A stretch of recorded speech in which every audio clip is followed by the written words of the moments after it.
حضرت علی پر علی رحمان جاوید صاحب۔ ڈاکٹر صاحب بسم اللہ الرحمن الرحیم۔ فتح خیبر سے ایک دن پہلے رسول اکرم صلی اللہ علیہ وسلم نے صحابہ کرام کو ایک بشارت دی، فرمایا کہ کل میں ایک ایسے شخص کے ہاتھ میں جھنڈا دوں گا جس سے اللہ اور اس کا رسول محبت کرتا ہے اور وہ اللہ اور اس کے رسول سے محبت کرتا ہے، اور اللہ رب العالمین اس کے ہاتھ پہ فتح دے گا۔ چنانچہ تمام صحابہ کرام کو اس خوش نصیب ہستی کا انتظار تھا کہ وہ کون ہو سکتا ہے، فتح بھی اس کے ہاتھ پر ہے، اللہ اور اس کا رسول بھی اس سے محبت کرتا ہے، وہ بھی اللہ اور اس کے رسول سے محبت کرتے ہیں۔ چنانچہ دوسرے دن آپ نے سیدنا علی المرتضیٰ رضی اللہ تعالیٰ عنہ کو آواز دی اور آپ نے پرچم ان کے ہاتھ میں تھما دیا اور اللہ نے واقعی فتح عطا فرمائی۔ صلح حدیبیہ کے موقع پر نبی مکرم صلی اللہ علیہ وسلم نے سیدنا علی المرتضیٰ رضی اللہ تعالی عنہ کے ذریعے وہ صلح نامہ لکھوایا۔ آخر میں جب لکھا گیا کہ یہ رسول اللہ صلی اللہ علیہ وسلم کی طرف سے اور ابو سفیان کا نام غالباً لکھا گیا، تو انہوں نے یہ اعتراض کیا کہ ہم تو آپ کو اللہ کا رسول نہیں مانتے، تو آپ سہیل بن عمرو کرتے جی سہیل بن عمرو جزاکم اللہ، تو ہم تو آپ کو اللہ کا رسول نہیں مانتے، تو آپ یہ لفظ نہ لکھیں، آپ اس کی جگہ لکھیں محمد بن عبداللہ۔ آپ نے سیدنا علی المرتضیٰ رضی اللہ تعالی عنہ سے فرمایا، علی کوئی بات نہیں، میں رسول اللہ بھی ہوں اور محمد بن عبداللہ بھی ہوں، اور اگر جھگڑا اسی بات پہ ختم ہوتا ہے تو مجھے خوشی ہے، آپ رسول اللہ کا لفظ کاٹ دیجیے۔ سیدنا علی المرتضیٰ رضی اللہ تعالی عنہ فرط محبت میں اور ایمان میں اور ادب میں جذبات میں اور کہنے لگے، اللہ کے رسول، یہ علی کا ایمان گوارا نہیں کرتا کہ میں رسول اللہ کے لفظ کو کاٹ دوں۔ یعنی وہ انکار احترام اور ادب کی وجہ سے تھا، نافرمانی کی وجہ سے نہیں تھا۔ رسول اللہ صلی اللہ علیہ وسلم نے فرمایا، علی مجھے بتاؤ یہ لفظ کہاں سے کہاں تک ہے۔ آپ نے قلم پکڑا اور اس لفظ کو اپنے دست مبارک سے آپ نے کاٹ دیا کہ کوئی بات نہیں، اگر جھگڑا اسی بات پہ ختم ہوتا ہے۔ میں یہاں اس موقع کی مناسبت سے یہ میسج بھی دینا چاہتا ہوں تمام امت اسلامیہ کو کہ کتنی عجیب بات ہے کہ نبی کریم صلی اللہ علیہ وسلم ایک جھگڑے کو مٹانے کے لیے رسول اللہ کے لفظ کو بھی مٹانے پر آمادہ ہیں، حالانکہ آپ اللہ کے رسول کے سچے، اللہ تبارک و تعالیٰ کے سچے رسول ہیں اور اس میں کوئی شک نہیں، لیکن صرف جھگڑا مٹانے کے لیے آپ نے کہا میں محمد بن عبداللہ بھی ہوں۔ اور ہم ایسے الفاظ پیدا کرتے ہیں جن سے جھگڑے پیدا ہوتے ہیں، اور نبی کریم صلی اللہ علیہ وسلم ایسی چیزوں کو مٹاتے تھے۔ ٹھیک ہے جی، اعتکاف گھر میں بیٹھنا افضل ہے مسجد میں؟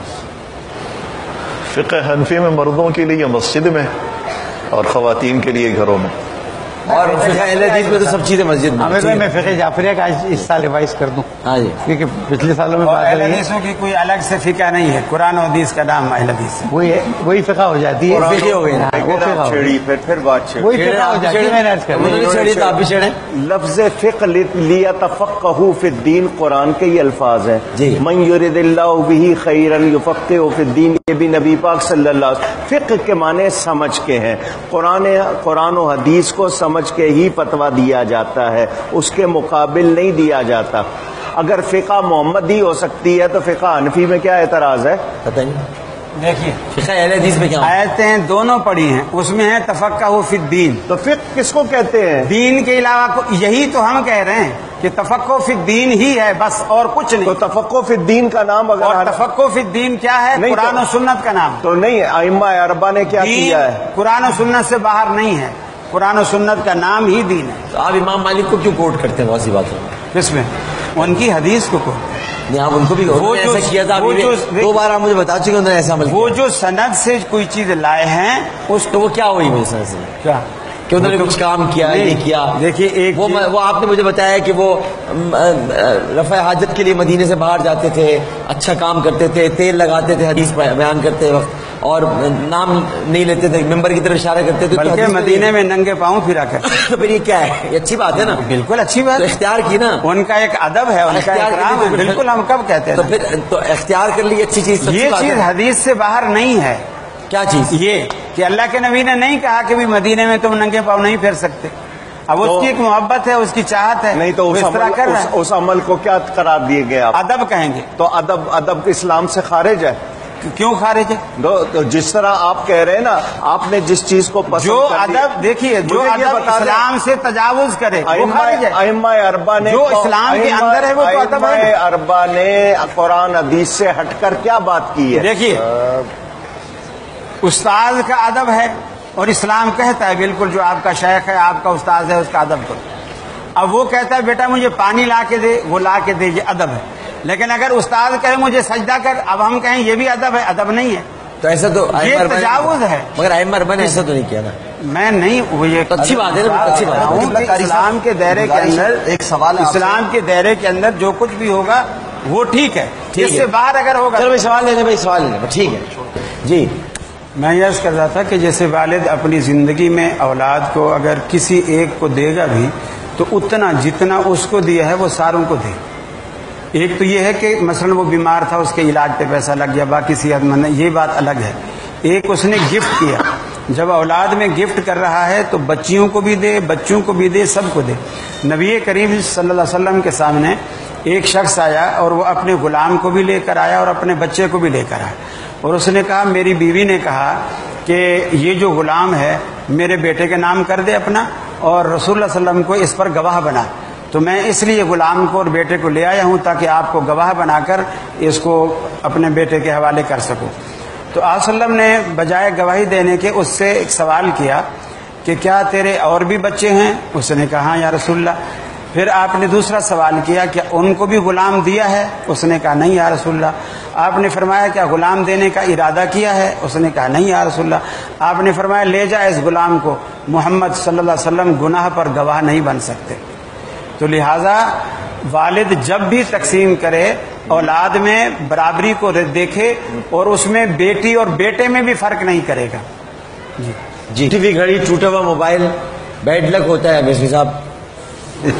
بیڈ لک تو یہ کہ آپ اللہ کے بجائے ان چیزوں پر بھروسہ کرتے ہیں، یہ بیڈ لک کی بات ہے، ورنہ نہ ٹوٹی ہوئی کوئی بھی ایسی چیز شریعت کے مطابق نہیں ہے۔ اور ان چیزوں کو ذرا سا اپنی زندگی سے دور کیجیے اور اللہ تعالیٰ پر بھروسہ کیجیے، ان اللہ علی کل شیء قدیر۔ اگر ٹوٹی ہوئی چیز ساتھ رکھنے کا شوق ہے تو ٹوٹا ہوا دل رکھیے۔ اوئے اوئے اوئے۔